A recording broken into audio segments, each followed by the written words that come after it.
I'm here with two men who wanted the House bailout bill to pass and will be watching tonight's Senate vote very closely. They are Democratic Congressman Steny Hoyer. He is the House Majority Leader.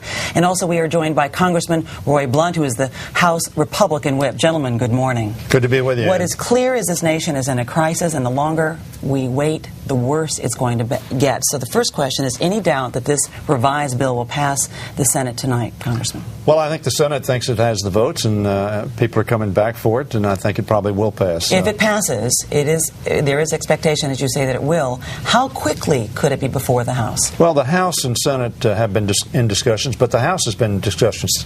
Congressman Blunt and I have been talking. I've been talking to the Speaker. We had a conference call yesterday. Could it be before tonight, tomorrow morning? No. Yesterday we had discussions. We're going to be in town. I'm in town, obviously. Mr. Blunt and I are going to be meeting again today to see what we can put together that will enjoy the majority support in the House of Representatives. Let me ask you then, Congressman Blunt, how quickly could this be before the House?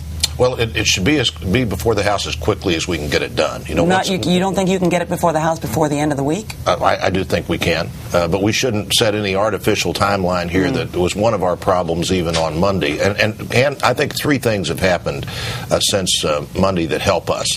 One is that calls to members' offices have changed from being 90% don't do this. They're at least 50-50, and in some offices they're 90%. You have to do something. This may be the best thing out there.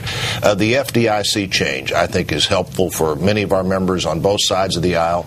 And frankly, this accounting rule that we've been urging for weeks now that the SEC chairman moved forward on yesterday, all three of those things make a difference and make a difference in a helpful way. So you're saying that to members. So while you're saying that while two-thirds of Republicans were against the bill on Monday, you're saying that there are more and more Republicans who are probably going to support this bill now. Well, that's what I'm going to be checking on today. Now that we have these three things done, and then we're also going to have to evaluate, Mr. Hoyer and I both are going to have to evaluate the impact of this tax package that's always been out there. This is not a new package, but certainly our members haven't looked at it as part of this agreement before. Congressman Hoyer, let me ask you about that, because the tax breaks are going to be an issue, because I know you've got some conservative Democrats who are against it. There's no doubt the tax package is very controversial. The Senate, in my opinion, is adding that on because they think that's the only way they can get it passed. It's going to cause you to lose Democrats. It may. We're going to have to be talking to them. I'm not particularly pleased with that addition myself, very frankly. But let me say the other thing that's happened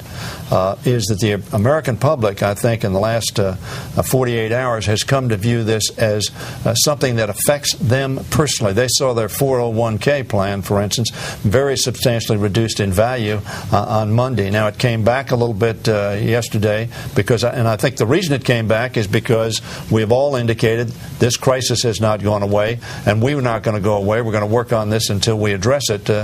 We share the view that there is a crisis. We need to act, and we need to act in a very substantive way to stabilize our markets. There is a view this morning, and it's all over the editorial pages of our newspapers in this country, that there has been this was an opportunity for this nation to come together and resolve a national crisis, and that Washington failed miserably.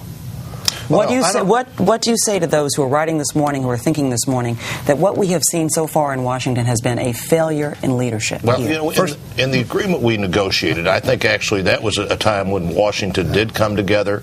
Unfortunately, we got started off talking about this in a terrible way. When you're talking bailout, illiquid assets, Wall Street, and people get focused on that, that's what this is all about.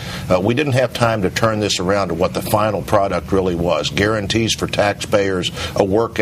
There's no reason for taxpayers to lose a dime here at the federal level, and certainly, as Steny said, they lost a lot Monday and stand a chance of losing a lot more of their own personal resources. I'm out of time. I'm just going to give you a couple seconds left. And there is deep division on the economic policies of the administration, but Washington did come together. Leaders in both houses said to the American public, we need to do this to stabilize the economy. Well, let's see what happens by the end of the week. Congressman and we're still working Blunt on it. And Congressman Hoyer, thank you so much for joining us at this early hour.